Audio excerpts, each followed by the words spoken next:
Dans un restaurant bondé de Paris, un soir ordinaire se transforme en chaos quand un père de famille ordinaire se lève pour défendre un inconnu agressé verbalement à la table voisine. Ce qui commence comme un geste de solidarité révèle une identité stupéfiante qui bouleverse tous les témoins, exposant des liens inattendus avec le passé trouble de la ville. Monsieur Dupont, un homme d'une quarantaine d'années, était assis à une table avec sa femme et ses 2 enfants. Il travaillait comme comptable dans une petite entreprise et menait une vie tranquille. Ce soir-là, ils avaient décidé de dîner dehors pour célébrer l'anniversaire de leur fille aînée.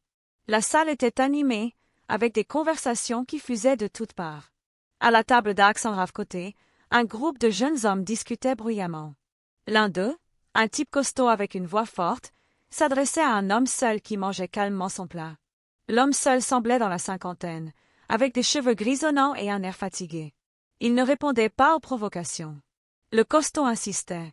Il accusait l'inconnu d'avoir pris la mauvaise table, celle qu'ils avaient réservée soi-disant. Les serveurs étaient occupés ailleurs, et personne n'intervenait. Monsieur Dupont écoutait distraitement au début, mais les mots devenaient plus durs. Le costaud traitait l'inconnu de voleur de place, puis passait à des insultes personnelles. Il disait que l'homme avait l'air d'un clochard déguisé, qu'il n'avait rien à faire dans un endroit comme celui-ci. Madame Dupont posa une main sur le bras de son mari. Elle murmura qu'il valait mieux ne pas s'en mêler. Les enfants regardaient avec de grands yeux, curieux mais un peu effrayés. Monsieur Dupont hésita un instant. Il n'était pas du genre à chercher les ennuis. Mais quelque chose dans l'attitude de l'inconnu le toucha. L'homme ne se défendait pas, il baissait juste la tête, comme s'il portait un poids invisible. Finalement, Monsieur Dupont se leva. Il s'approcha de la table voisine et dit d'une voix ferme mais polie que ça suffisait. Que l'inconnu avait le droit de manger en paix, et que s'il y avait un problème avec la réservation, il n'avait qu'à appeler le gérant. Le costaud se tourna vers lui, surpris. Il demanda qui il était pour se mêler de ça. Monsieur Dupont répondit qu'il était juste un client comme les autres, mais qu'il ne supportait pas l'injustice. Les amis du costaud rirent, l'encourageant à continuer. L'un d'eux dit que le père de famille devrait retourner à sa table avant que ça dégénère. Mais Monsieur Dupont ne bougea pas. Il insista pour que l'inconnu soit laissé tranquille. L'inconnu leva enfin les yeux et murmura un merci discret. Cela sembla enrager le costaud encore plus. Il se leva à son tour, menaçant. La tension monta d'un cran. D'autres clients commençaient à regarder. Le gérant du restaurant apparut enfin, alerté par le bruit.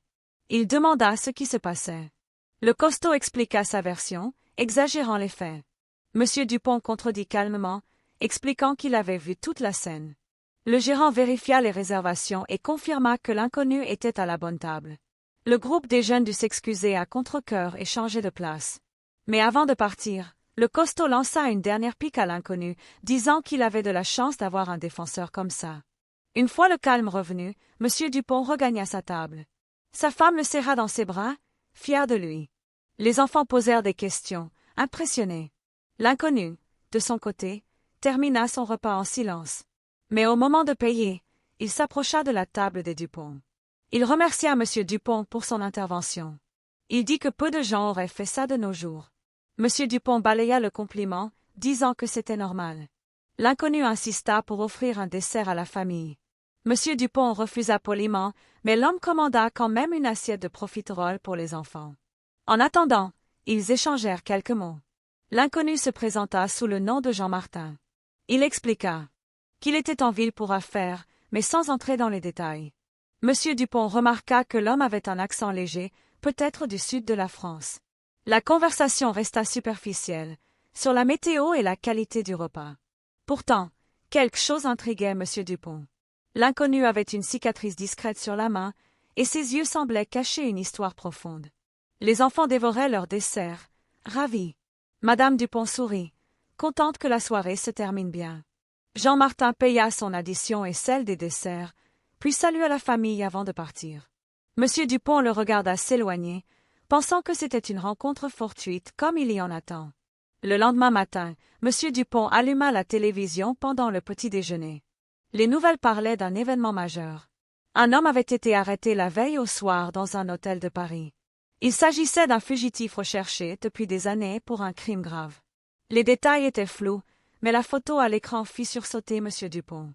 C'était Jean Martin, l'inconnu du restaurant. Le reportage expliquait que l'homme était en réalité un ancien policier impliqué dans une affaire de corruption massive. Il avait disparu il y a 10 ans après avoir témoigné contre un réseau criminel. Monsieur Dupont appela sa femme pour qu'elle voie. Elle n'en revenait pas. Les enfants, trop jeunes pour comprendre, demandaient ce qui se passait. Le reportage continuait. Jean Martin, de son vrai nom Alexandre Lefebvre, avait défendu des innocents au risque de sa vie. Il avait infiltré un cartel et fourni des preuves qui avaient fait tomber plusieurs têtes. Mais des menaces l'avaient forcé à changer d'identité et à vivre en cavale. La police l'avait retrouvé grâce à un signalement anonyme, mais il n'était pas en fuite pour un crime, il était protégé. La nouvelle se répandit rapidement. Les clients du restaurant de la veille commencèrent à en parler sur les réseaux sociaux. Quelqu'un avait filmé discrètement la scène avec le costaud. La vidéo devint virale. On y voyait M. Dupont défendre l'inconnu. Bientôt, les médias s'emparèrent de l'histoire. Ils interviewèrent le gérant, qui confirma les faits. Puis, ils contactèrent M. Dupont. Au début, il refusa les interviews, mais la pression monta. Dans les jours qui suivirent, l'identité d'Alexandre Lefebvre fut confirmée. Il n'était pas un criminel, mais un héros. Il avait sauvé des vies en exposant la corruption au sein de la police. Son témoignage avait permis l'arrestation de dizaines de personnes impliquées dans du trafic d'armes et de drogue. Mais des représailles l'avaient obligé à disparaître. Le fait qu'un père de famille ordinaire l'ait défendu sans savoir qui il était toucha le public. M. Dupont reçut des appels de journalistes. Il accepta finalement une interview pour un journal local. Il expliqua qu'il avait juste réagi à une injustice. Il n'avait aucune idée de l'identité de l'homme. Cela rendit l'histoire encore plus émouvante. Les gens commentaient en ligne que c'était un exemple de solidarité humaine. Le costaud du restaurant, identifié sur la vidéo, dut s'excuser publiquement. Il admit avoir été trop agressif. Alexandre Lefebvre, de son côté, fut placé sous protection renforcée. Mais il contacta M. Dupont via la police. Il voulait le remercier personnellement. Ils se parlèrent au téléphone. Lefebvre expliqua son passé. Il avait été un inspecteur dévoué, mais le système l'avait trahi. Il vivait dans l'ombre depuis des années, évitant les contacts. La défense de M. Dupont lui avait rappelé pourquoi il s'était battu. La famille Dupont devint célèbre localement. Les enfants racontaient l'histoire à l'école. Madame Dupont recevait des messages de soutien. M. Dupont, quant à lui, réfléchissait à tout ça. Il se demandait si le destin l'avait placé là ce soir-là. L'histoire fit le tour des médias nationaux. On parla de mauvaise table, mauvais jour qui s'était transformé en moment de révélation. Des semaines plus tard, une cérémonie fut organisée pour honorer Alexandre Lefebvre.